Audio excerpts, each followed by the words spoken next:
3 weeks earlier, everything started small. My cardiologist adjusted my blood pressure meds, and for 7 miserable days I felt like a drunk sailor on dry land. Dizzy, forgetful, bumping into door frames, setting my teacup down and forgetting it 2 minutes later. My daughter, Lena, worried. She asked if I needed help cooking, if I was safe walking the icy driveway. She meant well. But Cashin saw opportunity glowing brighter than the aurora itself. She's declining fast. I heard him tell Lena one night, voice dripping with concern that belonged in a theater. We need to start researching care facilities before this gets dangerous. I was sitting right there at the table. I may as well have been another piece of furniture. And then came his masterpiece, the Wardwell Hub, his own startup's gift to the family. A sleek little box with glowing rings and a voice smoother than a politician. He said it would keep me safe. What it really did was rewrite my life as evidence. Every evening, Cashin met Lena at the door like a news anchor delivering the top story. Your mom left the stove on again. She wandered outside at 2 a.m. in her robe. She forgot the garage door open all night. All lies. I hadn't even used the stove that day. I'd stepped outside only to check the air temperature like I'd done for 40 years. And the garage, locked tight, I double-checked. But when Lena came home after 12-hour trauma shifts, exhausted and running on fumes, she didn't argue. She believed him. I could see it in her eyes, the pity. The look every adult child eventually gives an aging parent when they think the decline has begun. I'd given that look once to my own mother when Alzheimer's took her away piece by piece. Now my daughter was giving it to me, even though my mind was sharp as the ice outside. Cashin was methodical. He wasn't just lying, he was building a file. Incident by incident, log by log, he painted me as a liability, a ticking time bomb in my own home. And the cruelest part, he wrapped it all in love. His hand on Lena's shoulder, his gentle sighs, his "don't worry, darling, I'll take care of it." But I wasn't confused, not anymore, and I wasn't helpless. I was watching, recording, measuring, waiting for the day he'd believe his own lies so completely, he wouldn't notice me setting the trap. It was a Tuesday night when the lie cracked open. 2:11 a.m. My phone buzzed with a push notification I wasn't supposed to see.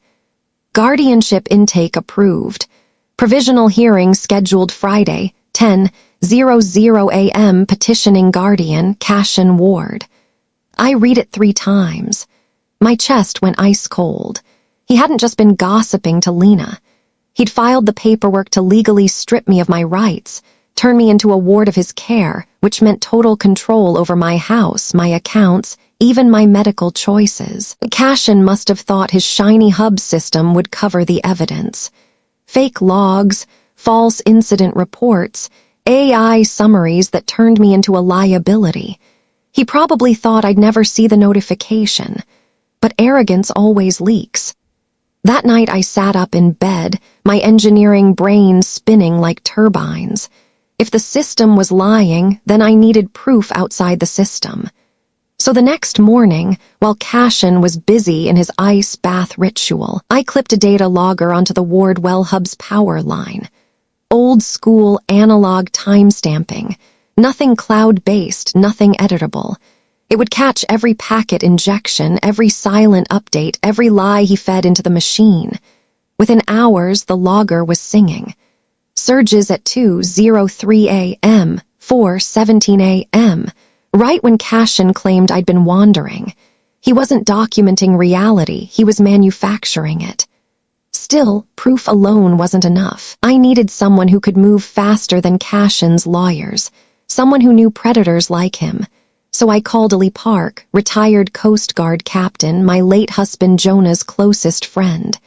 The man had weathered storms that split ships in half. He picked up on the first ring. "Rory, you sound like you've seen a ghost." "Not a ghost," I told him. "A parasite. I need your eyes on something before Friday." We met at a coffee shop off Turnagain Arm, where the tide moves faster than a car on the freeway. I slid my notebook across the table, dates, times, false incident logs, the printout from the data logger.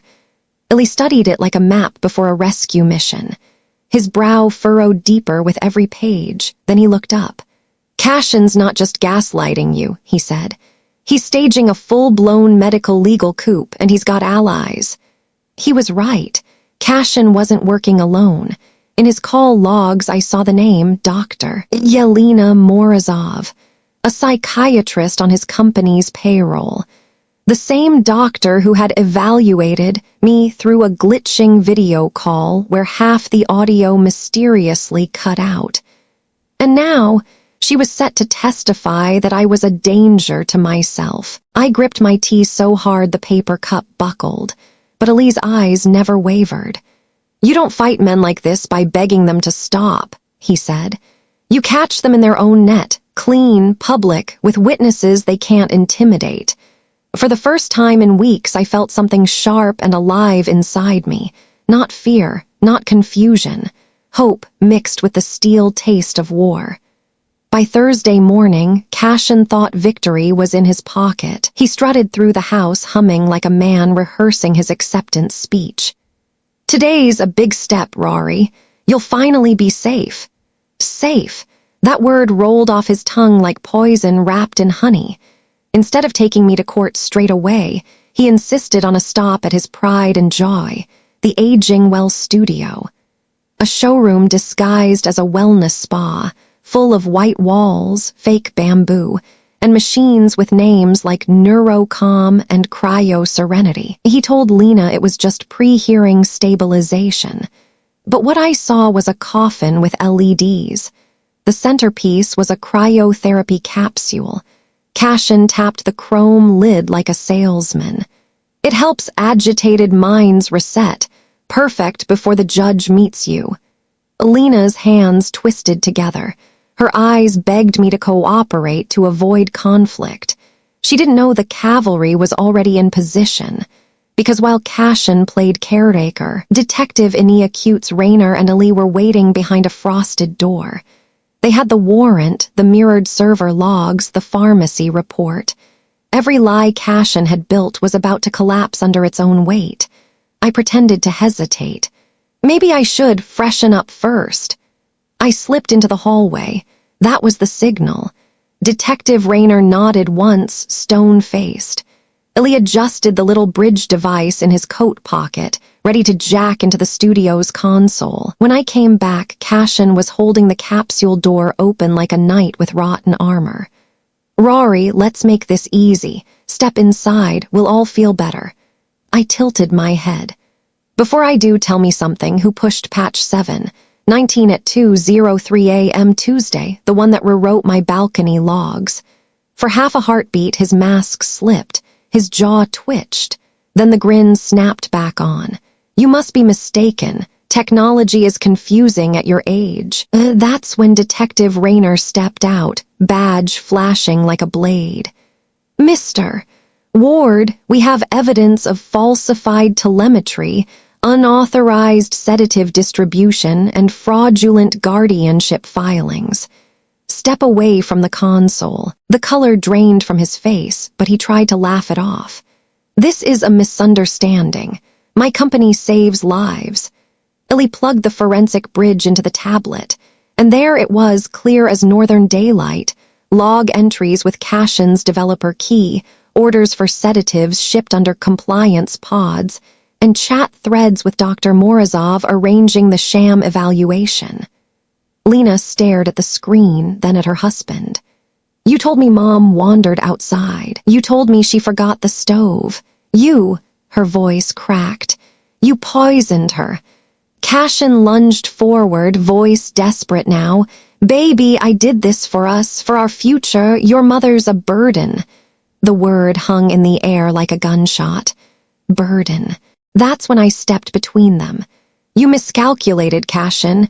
You thought my age made me weak, but I was measuring you the whole time." The cryo capsule hissed in the corner, useless now, and for the first time Cashin looked small, caught in the web he wove for me.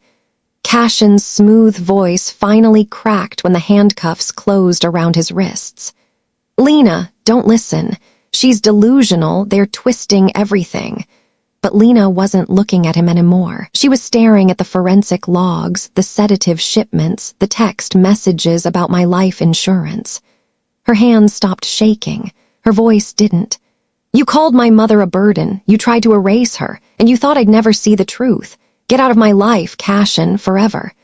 Detective Rayner read him his rights as officers led him out past the glowing capsule. His startup's showroom, once polished and smug, now looked like a cheap stage set after the curtain fell. 6 months later, I stood in the Anchorage courthouse as the judge delivered the sentence. 30 years to life for Cashin Ward. 15 years for Dr. Morozov plus permanent loss of her license. Justice isn't fast in Alaska winters, but when it comes, it lands heavy like ice breaking on the inlet. Lena filed for divorce the next day. Therapy followed. The guilt, the grief, the slow stitching of trust back together. She moved into the other half of our duplex, and our routines became simple on purpose. Oatmeal at breakfast, evening walks in the snow, conversations without lies listening in.